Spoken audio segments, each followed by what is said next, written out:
It was good. Just finished recording that day recap. I'll just go over like my weekly recap kind of thing. So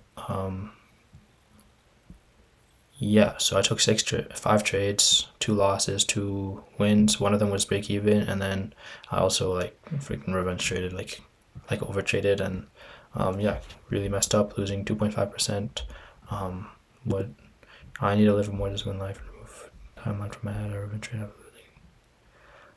Yeah, so basically my lesson was just not to to remove, like the biggest thing about this week was just to remove the timeline from my head, be patient, wait for the proper setup, and then just trust in my process and be just freaking wait for the setup and not act on emotion. So wait, what was the start of the, okay, so this is the first trade right here.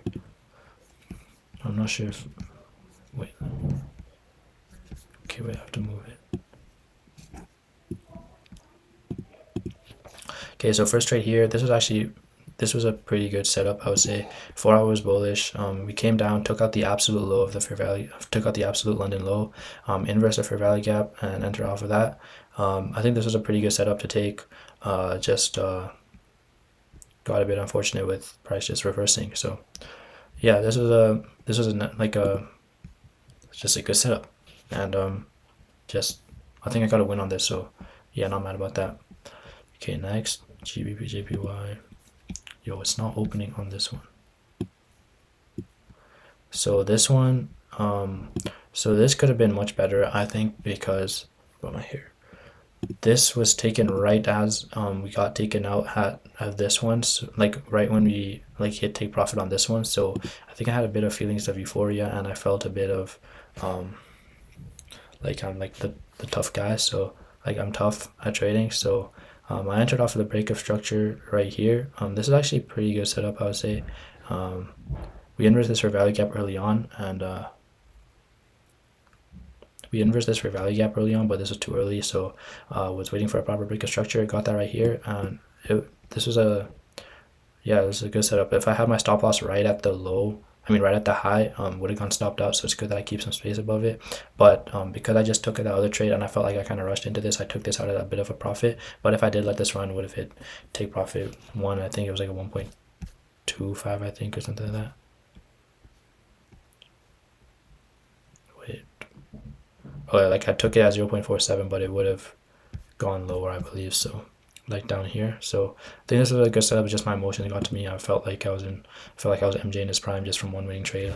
So just gotta not get emotional about the wins and stuff. Yeah. Okay, the next one was this one.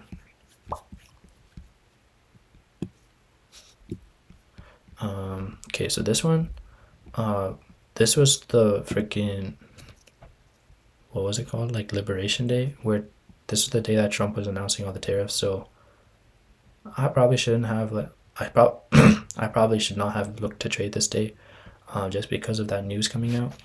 But I didn't listen because I was impatient. So yeah, so price was open right above the London low, pushed right in, made a slight reaction, but the breakout structure was a bit too early. So price came back in, inverse the fair value gap. I entered along on this. Stop loss below here. I feel like this was a decent amount of space, and then I just got stopped out by wicks, and then price came all the way up and up and up and up, right? So yeah, every single pair went up at this time. Every single pair was bullish, but I think it's just not safe conditions to trade when Trump is announcing tariffs and like starting a whole trade war and stuff, right? So yeah, next one, GU.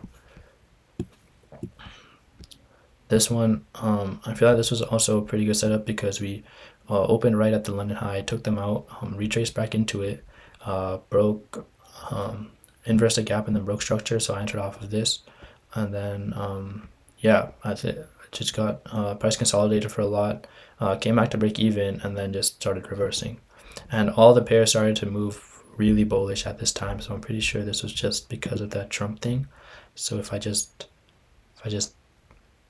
thought with my brain, used my brain, I just thought to myself, like, yo, today's not the day to trade, then I feel like everything could have been much better. But my monkey brain decided to do that. And then once I lost these two, completely lost it. Revenge trade, over traded, revenge traded, just lost like an extra 2% because of that. I lost 0.5 from these two losses, and then I lost another percent. I mean, another 2% because I was being emotional, and yeah, I was being a little monkey. So, yeah. So coming into this week, I'm not gonna trade at all just because the tariffs just came out. Markets are a bit wonky today. I'm just gonna take like a bit of a break from actually executing trades on my live account, but also like wake up, do everything, work on building good habits, stuff like that. I watched a YouTube video by Mike Gray or something. I don't know. It's a chill guy.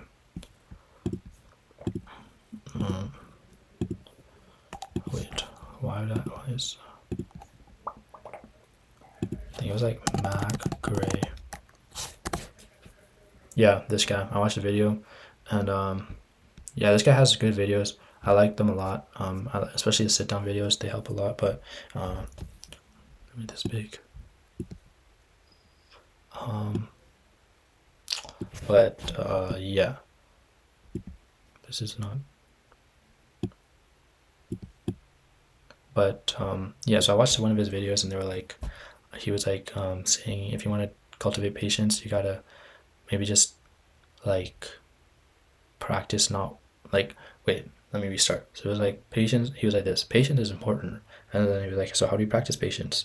And then it was like, so he was like giving an example. It was like just not to take a like just to sit out a couple weeks or days of just not trading, just watching the market instead of actually executing. Like you can like make some mock trades but not actually execute, so you build patience and convince yourself that you're able to like not convince but like just making your mind that you're able to wait for your proper setup without taking the unnecessary setups. So I think that's what I'm gonna do with this week. I'm just gonna focus on my psychology for the entire week, finish reading Trading in the Zone again, and then just look at the charts in the morning still, build good habits, and then take it slow next week, and then just get it into my mind that I'm patient, and then I wait for my setups. Yeah, so like with this week off, and before I told my, so like, wait, I'm losing my brain. Wait, so it's like, okay, so like I told my dad that I fucked up on my account, and then he was like, oh, and I was like, okay, I'm not gonna trade this week too. And then he was like, well, if you want, you can give me the account because the markets are trending up and down, and his strategy works proper like that. So then he offered like, okay, I can get you to break even maybe over this week, like not over this week, but just get you a bit higher, and then I could take control of the account again. But yeah, just yeah, that goes. I mean, I guess you can call me like a little B word for not actually doing it, but I thought I'd just take advantage of the opportunity, maybe get a fresh start, because I was still thinking like, yo, maybe I should just buy a new account, but I'm only down like 5.5%, so I feel like it's just a waste of money. But yeah, I was telling my dad like maybe I should just buy a new account and then start fresh, but then he just offered like I can maybe get your account to break even and see over this week and see how that happens. And I was like, okay, Betsky. And so he's taking over my account. I think he already won like 0.5%, literally more than I've made in the past 2 weeks. So yeah, just see how that goes. Yeah, I'm honestly super pissed. Like, well, not like pissed, but I hate trading, bro. Like sometimes I regret why I started this shit. Because I just dug myself into a hole, kind of like a mental hole, and now like there's no giving up now, right? Because it's been like 8 months now of like constant grinding. So if I just give up now, it's like all that time is like deleted from my life. So I might as well just keep pushing through until I make it. Like yeah, like that's all, kind of. Yeah. Okay. Bye.